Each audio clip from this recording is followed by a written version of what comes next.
Betsy Bitch is America's whip-cracking pioneer for women in heavy rock music. She is best known as the lady frontman of the Los Angeles-based heavy metal band Bitch. Join Mark Lewis and R.O.A. for an exclusive interview. RockOnAmerica.live. We're bringing rock and roll to America and beyond. Don't forget to hit like and subscribe. Cue the roar of the crowd, the shrieking guitars, and the pulsating drums. Enter stage left, Betsy Bitch, the first female frontman in the world of metal. A trailblazer, a force of nature, a woman who shattered the glass ceiling with her leather boots and powerful vocals. In an exclusive conversation with Rock on America and Mark Lewis, Betsy unravels her journey. She talks about her inspirations, her aspirations, and the sweat-stained path she treaded to make her mark. With every word, Betsy echoes the spirit of metal, raw, intense, and unapologetically bold. Betsy Bitch is the queen of metal, the woman who rewrote the rules of the game. So, tune in, turn up the volume, and let the story of Betsy Bitch reverberate in your ears and hearts. Because this is more than music. This is a revolution. Hi, this is Mark with Rock Over America magazine, and today I'm doing a follow-up with somebody who's very, very special, very, very historic and legendary. It depends on how you look on this, but she's definitely secured her place in music and rock and metal history. If we would consider Led Zeppelin and Ozzy Osbourne and Black Sabbath, and if you want to throw in Iron Butterfly and that into the godfathers of heavy metal, she's one of the godmothers of heavy metal, and as far as American heavy metal, she's the first. And then there was Leather Leone and Dawn Crosby and Anne Boleyn and Lee Aaron and Lita Ford, but she came before everybody. Her group signed a record contract with Metal Blade Records in 1982. Without further ado, is Betsy Bitch from Bitch. How are you doing, Betsy? I'm doing great, Mark. How are you? I am doing good. Otherwise, I'm trying to avoid from melting out here like the Wicked Witch of the West. That was quite an intro. I hope I can live up to all that and bring it. Yo, you can live up to that. Come on, your reputation precedes you. And you're a sweetheart. I had a lot of fun when I did the interview with you. But it's true. It's all true. The only metal thing that I can think of that was female, that was just before you, but it was over in England, was Girls' School. But as far as American heavy metal goes, and that's debatable if you want to call Girls' School at that time hard rock or metal.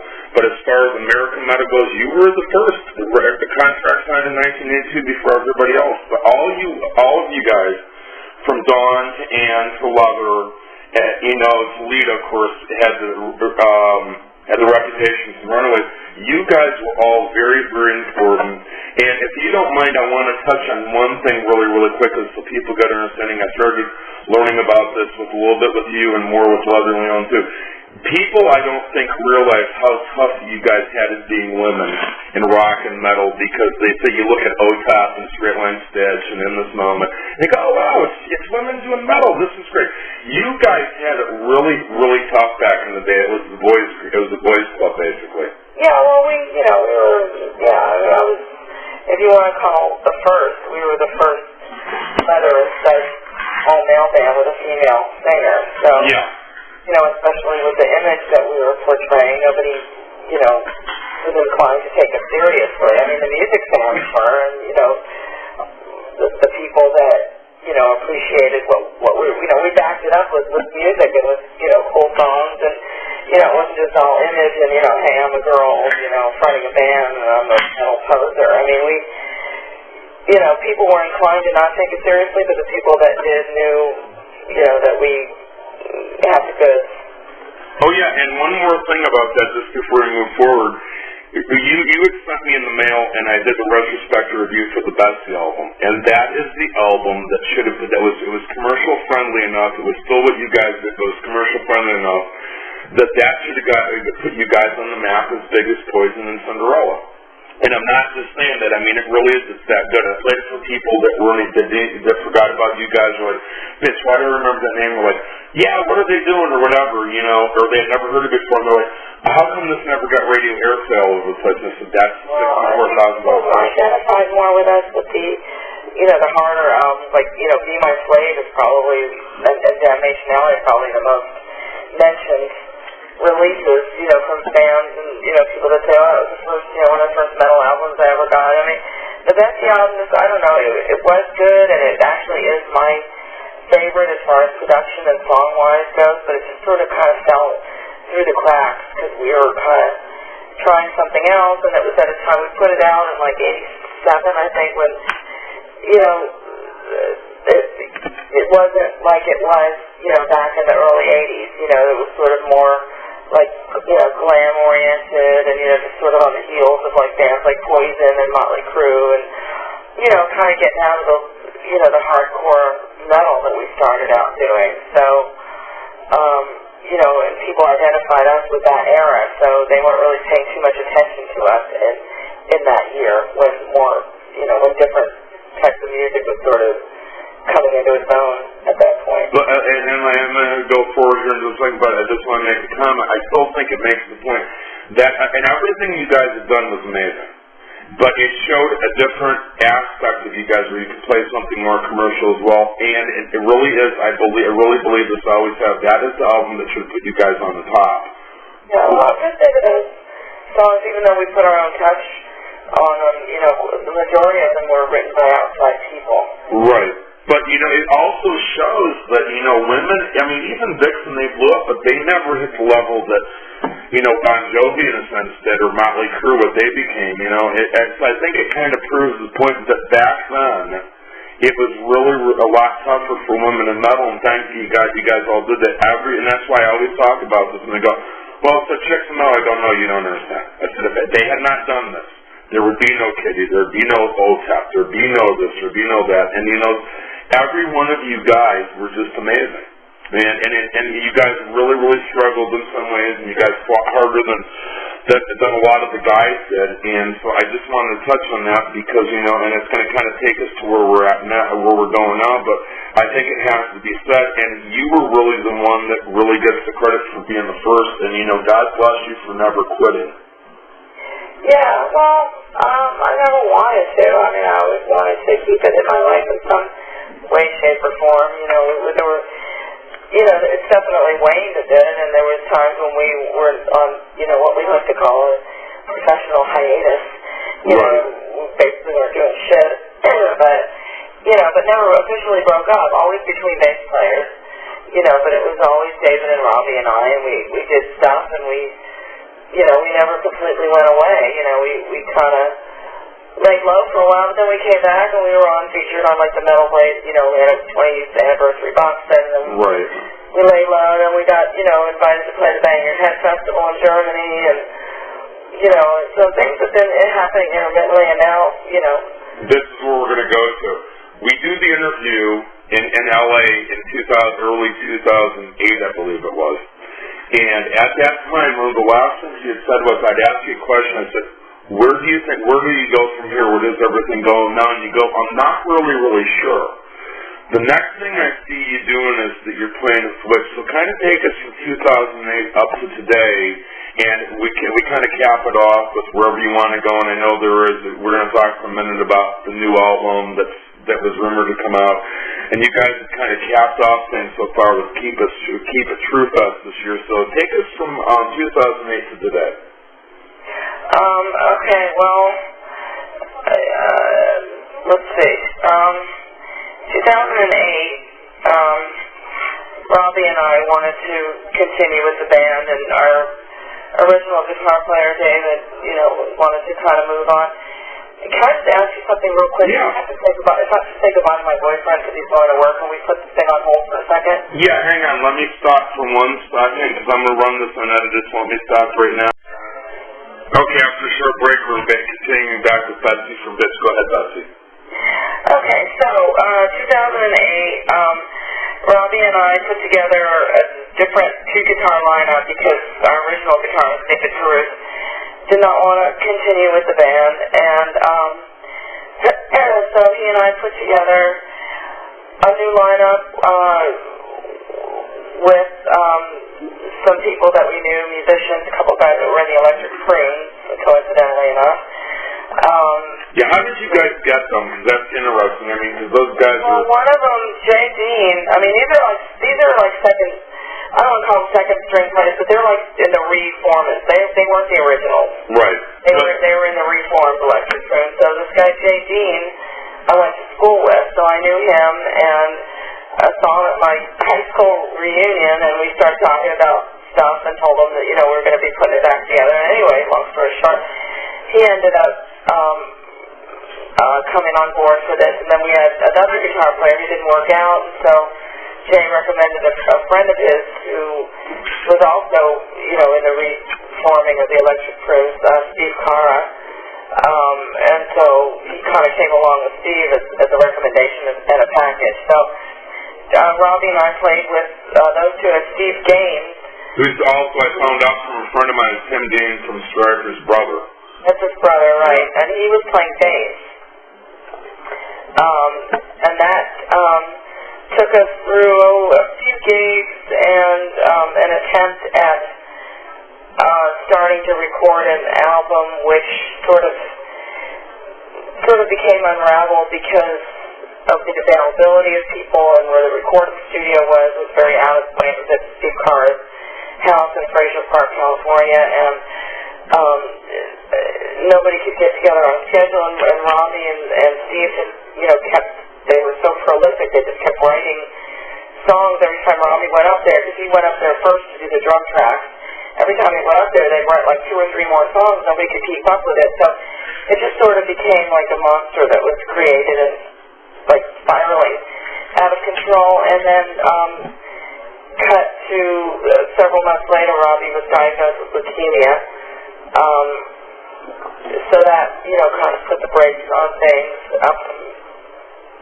Robbie just passed away a year ago, this last May, the 26th, I believe, of 2009. And,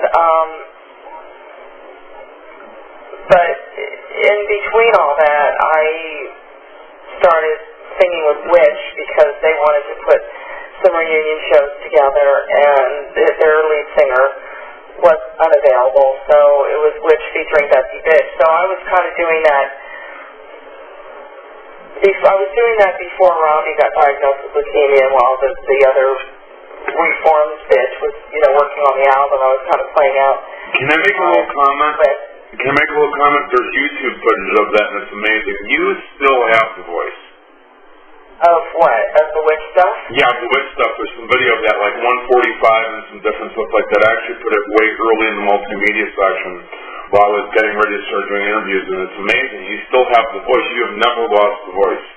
Oh, thanks. Well, that was kind of a fun thing to do. It was easy for me to sing because the songs were all written, for a guy, so it wasn't like, too super challenging for me to sing, and it was kind of fun. I didn't have to write any songs or anything. I just kind of came into a ready-made situation and just kind of learned their material, and we played maybe 4 or 5 shows, something like that, and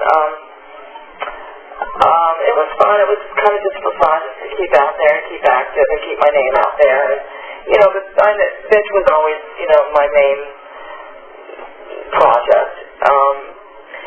So anyway, so Robbie passed away, and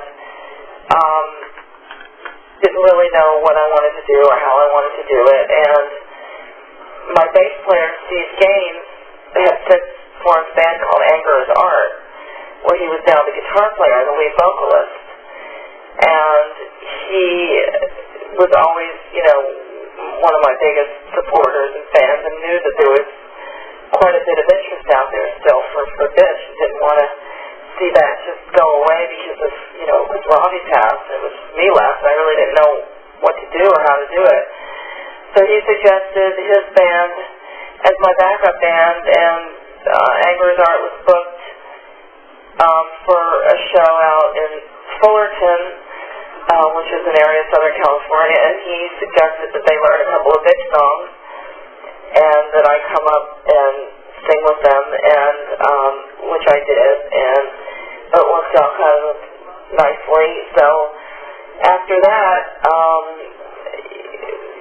he suggested we try to book some shows in Europe, some festivals and some shows, and with them as my backup band, ready-made band, already being fans and knowing the songs and being eager to learn the ones they didn't know, and so then they became my band, and so we called it the Angry Bitch Tour. And that's awesome.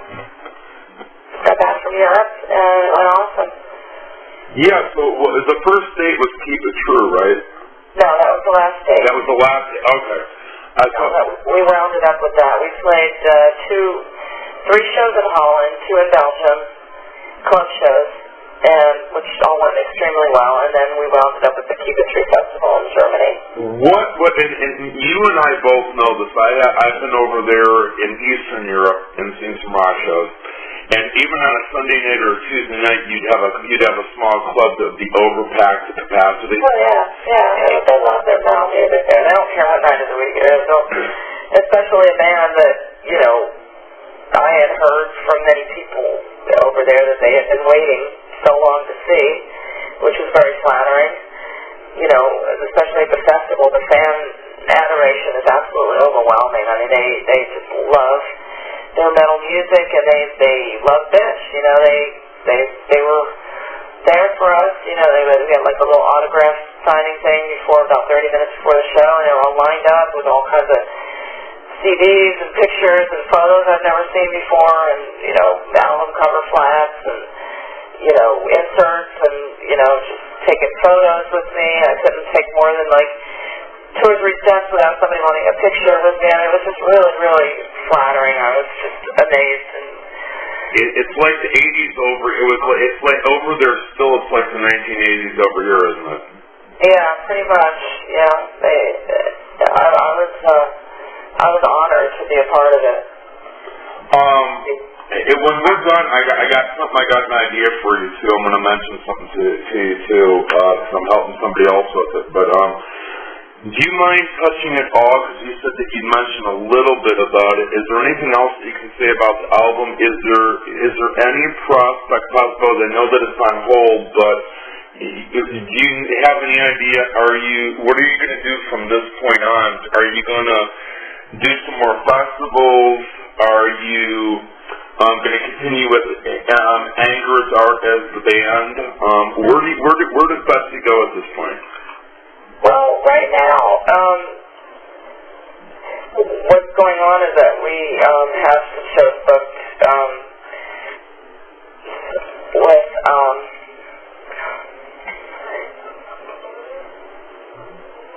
with Anger is Art, and we're playing with Malice, and there's sort of an old school, metal. James Rivera's in that band. I know James. I'm sorry. Oh, yeah, right. Yeah. Exactly. Yeah, he's singing for them now. We have 3 shows coming up at the end of July. Can you plug? Do you know where they're at? Do you know where they're at offhand? Go ahead. If you do, go ahead and plug them. We're going to be at Paladino's in Tarzana on Friday, July 29th with Malice and Heretic. We're going to be at the Can in Garden Grove on Saturday the 30th with Malice and I believe Heretic, I'm not sure. And then Sunday we're going to be at Brick by Brick in San Diego with Malice, and I'm not sure as well. I may have to come down for one of those shows. Oh, well, I hope so. I got one. I'll tell you that when we're done. But cause there's something else brewing, but I'm going to see if I'm getting it covered. But anyway, what about as far as the album goes? What are you and Steve talking about? What are you kind of looking at right now for everything? You mean the album that was started? That was started, yeah. Very little of it is complete. I mean, fortunately, Robbie completed all of his drum tracks before he passed away. There's one song that's complete with vocals and guitars and everything, but everything else is just, sort of unfinished. There was just so much of it and so little time that, the time that it took just to complete what's there was, kind of exorbitant. Right. Steve was, very much of a perfectionist, so even though there were sessions, not a lot of it got kept or tracked. Do you think that you're going to go back and eventually, do you have plans to eventually finish it, or are you just kind of thinking about what you want to do right now? Yeah, I don't know. I'd like to. I mean, I'd like to complete some of it, or at least get the couple of songs out there, you know, that aren't complete because they're good. Yeah. Well, you always did good stuff, though. You never did anything that was garbage. Everything you ever did was always good. The whole discography. Yeah, well, thank you. Yeah, there's some moments on all of them. I agree. I don't love all of it, but it's, you know, I don't regret any of it. You know, hopefully, you know, maybe with this new lineup, we're talking about possibly even, you know, getting together to record. The guys have some songs that aren't exactly applicable to Anger Is Art, because Anger Is Art is a lot more kind of thrash. But, you know, the guys have some songs they say that would be more, you know, in line with bitch material. Nice. And we're going to wrap this up because I know you've got to go in a couple minutes, but let's go ahead and start with the website that was created for you and everything, and Facebook and MySpace and everything you got. Let's go ahead and do that first because I know you got another interview coming up too. Okay. So, I'm sorry, what is it that you want me to say? Well, I'm going to let you plug if you can think of it off the top of your head, because I know there's a website. I want to say it's like BetsyBitch.com or BetsyBitch.com. Yeah. The First Lady of American Milk, www.betsybitch.com. That's brought to you by our friend David Gaston, who's done a great job, completely unsolicited by us, just of his own volition. You know, has really done a good job, keeps it up to date. And so that's really, that's probably the most advantageous site for anybody to go to for updated information. You're also on MySpace and Facebook, too. No, we don't have a band page on Facebook, and I haven't been. We do have a MySpace band page, but it hasn't been updated in a while. And I have my own Facebook page, which is under my real last name of Weiss. Right, but no, that's what I was getting at. You personally have the Facebook, and you personally have the MySpace, so there's actually two MySpaces. Yeah, which I haven't been on in a while, either one. I'm actually looking at my Facebook page as we speak.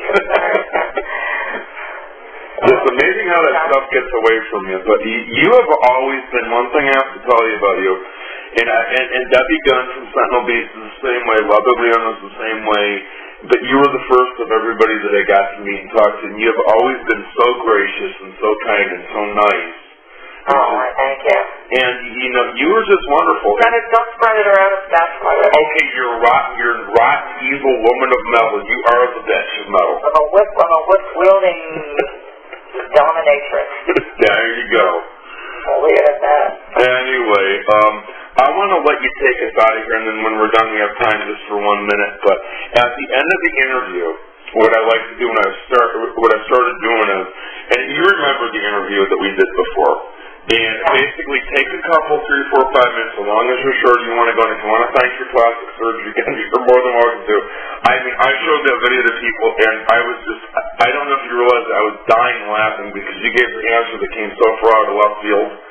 That minute. Yeah, I remember. Anybody that wants to see what I'm talking about, go watch the interview. It's a few pages back in multimedia, and you will see the video interview with her.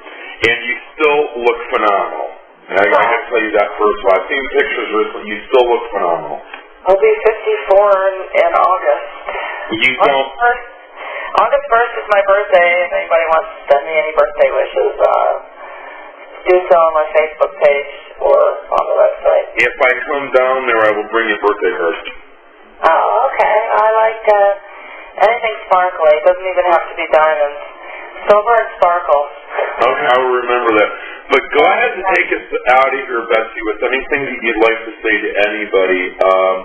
Thank you. You want to say hi to the guys in the band? You want to say hi to your boyfriend? Anything that you want to say, just thank you to the fans, whatever you'd like to say, and take us out of here.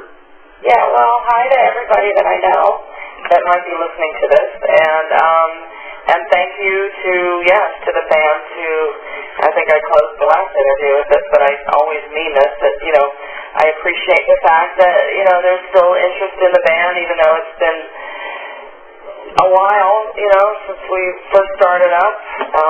It's nice to know that you can kind of make your mark in the,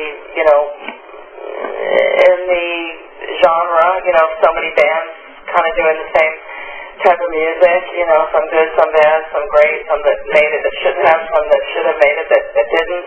You know, it's nice to be recognized and to have some notoriety. I really, really appreciate it and never take it for granted. It's always, you know, it's always an honor, you know, that anybody wants to talk to me or wants to hear what I have to say or hear me sing or hear my band or watch me perform, and I'll never get tired of it. So thanks for hanging in with me. I'm not going anywhere quite just yet. Cool, and I'm going to say interview over. Oh, hang on one.